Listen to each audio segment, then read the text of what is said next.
السلام علیکم ورحمۃ اللہ۔ علیکم السلام ورحمۃ اللہ، خدا آپ کو عزت۔ حضرت خیریت سے؟ آپ مولا کا کرم، بہت مہربانی آپ کا بہت بہت شکریہ، آپ نے ہمیں موقع دیا۔ آپ بات کریں، اجازت ہے بات کرنے کی حضرت؟ جی جی جی حکم۔ حضرت پہلے میں اپنا تعارف کرانا چاہتا ہوں، میں اہل سنت والجماعت سے، میرا تعلق کشمیر سے ہے۔ تو میرے آپ سے کچھ سوالات ہیں، میں آپ کا یہ سن بھی رہا تھا، آپ کا لائیو سیشن سن بھی رہا تھا، تو آپ کے بہت زیادہ الزامات تھے جناب عمر رضی اللہ تعالیٰ عنہ پہ یا ابو بکر صدیق رضی اللہ تعالیٰ عنہ پہ۔ میں حضرت حدیث غدیر پہ آپ سے بات کرنا چاہتا ہوں تاکہ تھوڑی کلیئرٹی مل جائے۔ آپ نے ان کی خلافت تو مانتے ہی نہیں ہیں، لیکن ہم ان کو خلیفہ علی منہاج النبوہ مانتے ہیں۔ اس کے بارے میں باضابطہ طور پر حدیث بھی ہے اور قرآن کی آیت بھی ہے، قرآن سے بھی ثابت ہے۔ سورہ نور آیت نمبر 55 جو ہے، اسی کے تناظر میں اشعریہ کتاب ہے، اس کی حدیث ہے، حدیث نمبر 1156 ہے۔ اسی کے تناظر میں وہ لکھتے ہیں کہ اس سے معنی اس آیات سے خلافت، کس سے معنی سے، کس آیت سے؟ سورہ نور کی آیت نمبر 55۔ آیت پڑھ کے سنائیں۔ جی حضرت سامنے نہیں پڑھے، میں عالم نہیں ہوں، مجھے یاد نہیں آیت ہے۔ تو کس نے کہا کہ سورہ نور کی آیت 55 یہ خلافت کے عمر کی، ابو بکر کی خلافت کی دلیل ہے؟ حضرت آپ اس کے شان نزول میں جائے تو میں نے خود ابھی کچھ دیر پہلے اس میں دیکھا۔ وہ کس نے کہا نا؟ آپ نے کہا کہ آپ عالم نہیں ہیں، آپ کسی نے آپ کو سکھایا ہوگا نا، تو کس نے کہا ہے بھائی؟ بالکل اشعریہ اور امام طاہری نے بھی اس کے کانٹیکسٹ میں لکھا ہے، یہ خلافت کے متعلق آئی ہے۔ امام آجری نے بھی اس کے کانٹیکسٹ میں لکھا ہے، یہ خلافت، یہ جو حضرت ابو بکر، حضرت عمر فاروق، حضرت عثمانی کے، حضرت مولا علی کے تناظر میں یہ ان کی خلافت کے بارے میں یہ آیات ہوتی۔ وہ آیت کیا ہے بھائی؟ آیت تو اردو میں سنائیں کہ وہ آیت میں کیا لکھا ہے؟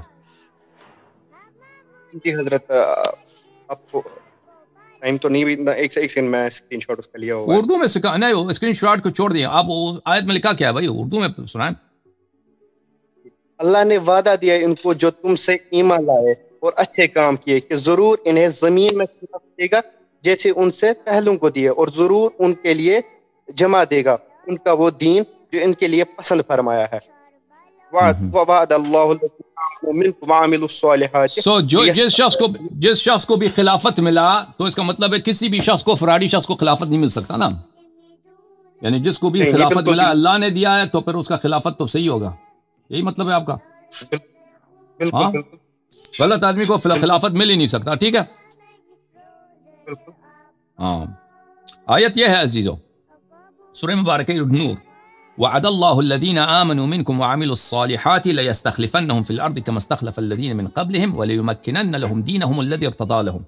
اللہ نے وعدہ دیا ہے ان میں سے جو آپ میں سے جو عمل صالح بجا، ایمان لائے اور عمل صالح بجا لائے، لیستخلفنہم فی الارض کما استخلف الذین من قبلہم، کہ ان کو خلافت عطا کرے جس سے اس سے پہلے لوگوں کو خلافت عطا کی تھی۔ پہلے کس کو خلافت عطا کی تھی؟ حضرت ابو بکر صدیق رضی اللہ تعالیٰ عنہ۔ پہلے کما استخلف الذین من قبلہم، پہلے والوں کو۔ حضرت اس کا پورا شان نزول دیکھنا چاہیں نا حضرت، کیونکہ اس سے پہلے نبوت، اس کا کوئی شان نزول نہیں ابو بکر پہ، اس کا کوئی شان نزول ابو بکر پہ نہیں ہے۔ اور بھائی جو پہلے خلفاء، اجازت دیں، جن لوگوں کو پہلے اللہ نے خلافت دی تھی تو وہ انبیاء کے گھروں کو جلا جلا کر اس سے خلافت ان کو نہیں دی تھی، ٹھیک ہے نا؟ اس آیت میں واضح یہ ہے کہ آپ سب کو خلافت تو نہیں ملے گا، کچھ لوگوں کو خلافت ملے گا، جو صاحب ایمان ہو، جو عمل صالح بجا لائیں، ان کو زمین پہ خلافت دے گا اس طرح جیسے پہلے لوگوں کو خلافت دی تھی، جیسے پہلے لوگوں کو خلافت دی تھی، ٹھیک ہے نا؟ جو پہلے لوگوں کو اللہ نے خلافت دی تھی، حضرت داؤد علیہ السلام کو خلافت دی تھی، حضرت داؤد علیہ السلام کو جو اللہ نے خلافت دی تھی وہ نص کے ساتھ خلافت دی تھی، یا داؤد انا جعلناک خلیفہ، داؤد کو فرمایا قرآن مجید میں کہ ہم نے آپ کو خلیفہ بنایا، نص کے ساتھ، کتاب کے ساتھ، ٹھیک ہے نا؟ ابو بکر کو تو اللہ نے خلیفہ نہیں بنایا، آپ لوگوں نے خود کہتے ہو کہ ابو بکر جو ہے صحابہ کی اجتہاد سے، صحابہ کی بیعت سے خلیفہ بنا ہے، اور پھر اہل بیت علیہ الصلوۃ والسلام کے گھر کو آگ لگانے کی کوئی ایسا شخص انبیاء کو خلافت ملی ہے کہ اس نے پرانے، اس سے جو پہلے نبی تھا اس کا اہل بیت کو جلا دے؟ حضرت اب اجازت ہے بات کرنے کی؟ جی بات کریں. حضرت حدیث سفینہ جو ہے کہ رسول اللہ صلی اللہ علیہ وسلم نے فرمایا کہ میرے بعد 30 سال خلافت رہے گی، حضرت اس کے بارے میں یہ آپ لوگوں کی حدیث ہے، ہم اس حدیث کو نہیں مانتے، ہمارے پہ حجت نہیں، یہ جھوٹی حدیث ہے ہمارے سے. یہ بات تو نہیں ہے. آپ کا یہ بھی دعویٰ ہے کہ رسول اللہ صلی اللہ علیہ وسلم کے بعد 4 مسلمان رہ گئے، تو آپ حدیثیں کیوں لے رہے ہیں؟ ابھی آپ حدیثیں بیان کر رہے تھے تو اس میں ہر ایک حدیث آپ اما عائشہ رضی اللہ تعالیٰ عنہ سے بیان کر رہے تھے.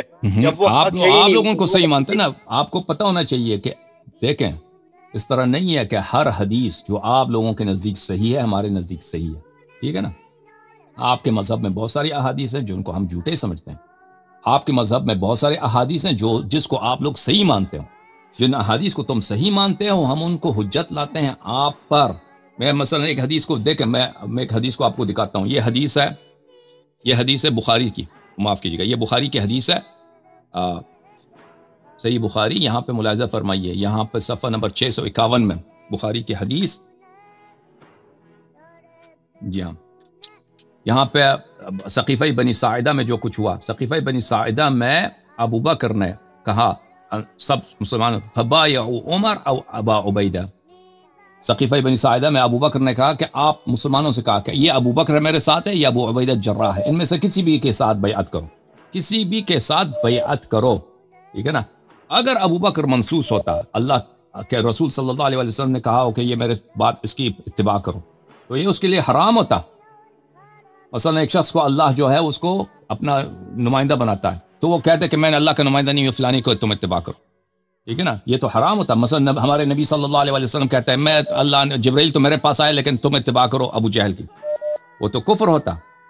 یہ خود واضح طور پر یہ واضح دلیل ہے کہ یہ خود کہہ رہا ہے کہ تم یا عمر سے بیعت کرو یا ابو عبیدہ سے. اس کا واضح دلیل ہی کہ اس کے اوپر کوئی نص ہی نہیں ہے. سمجھ میں آئی نا بات آپ کو؟ حضرت چلو آپ حدیث سفینہ کو تو اب اور اگر آپ کا مقصد یہ ہے، اگر آپ کا مقصد یہ ہے، دیکھیں آیت کے سے جو آپ نے استدلال کیا نا، بل وعد اللہ الذین آمنوا منکم وعملوا الصالحات لیستخلفنہم فی الارض کما استخلف الذین من قبلہم. اسی طرح جس طرح پہلے لوگوں کو خلیفہ بنایا تھا، اللہ نے آدم علیہ السلام کو خلیفہ بنایا، وہ نص کے ساتھ اللہ نے خود بنایا، بولا کہ تم میرا خلیفہ ہو. حضرت ابراہیم علیہ السلام کو امام بنایا، اس کو امام بنایا اپنے نص کے ساتھ. وَإِذِ ابْتَلَىٰ إِبْرَاهِيمَ رَبُّهُ بِكَلِمَاتٍ فَأَتَمَّهُنَّ قَالَ إِنِّي جَاعِلُكَ لِلنَّاسِ إِمَامًا.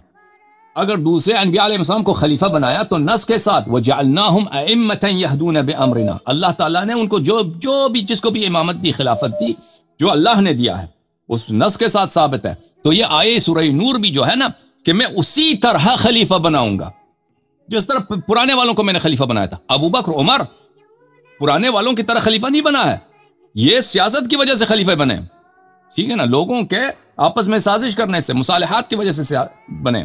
یہ نص کے ساتھ خلیفہ نہیں بنا. جو اللہ کے قرآن کی تصریح یہ ہے کہ پرانے والوں کے خلافت جیسا خلیفہ بنائیں گے. ٹھیک ہے، بہت مہربانی آپ کی.